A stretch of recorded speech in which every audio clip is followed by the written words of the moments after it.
সুপ্রিয় দর্শক, আসসালামু আলাইকুম। আজকে আমি ইলিশ মাছ দিয়ে ধুন্দল দিয়ে রান্না করব, খুবই সিম্পলভাবে। এর জন্য প্রথমে দিয়ে দিলাম তেল, তারপর দিয়ে দেব পেঁয়াজটা হালকা বাদামি কালার করে ভেজে নেব। পেঁয়াজটা আমার বাদামি কালার করে ভাজা শেষ। এখন আমি দিয়ে দেব আদা রসুন বাটা 2 টেবিল চামচ, মশলা হালকা ভেজে পানি দিয়ে কষিয়ে নেব। কষানোর জন্য এখানে আমি পানি দিয়ে দিলাম। এখানে 10-12টার মতো কাঁচামরিচ দিয়ে দিলাম, স্বাদ মতো লবণ।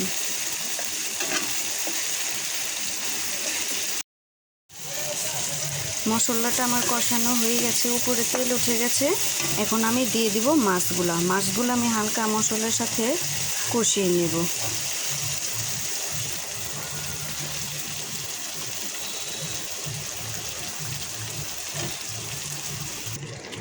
মাছগুলা হালকা মশলার সাথে এখন আমি মিশিয়ে নেব।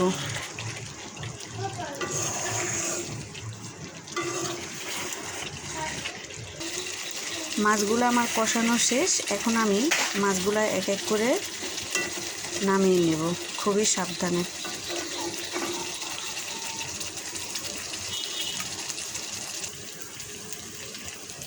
এখন আমি সবজিগুলো দিয়ে দেব কষানোর জন্য।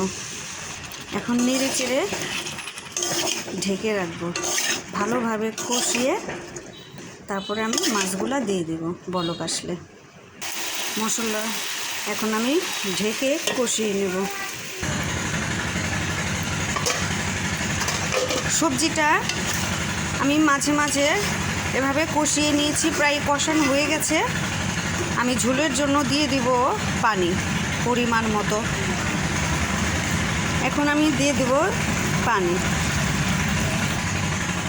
হালকা নেড়ে মিশিয়ে নেব। বলক আসা পর্যন্ত অপেক্ষা করব। তরকারিটা আমার বলক এসে পড়েছে। এখন আমি মাছগুলা দিয়ে দিব।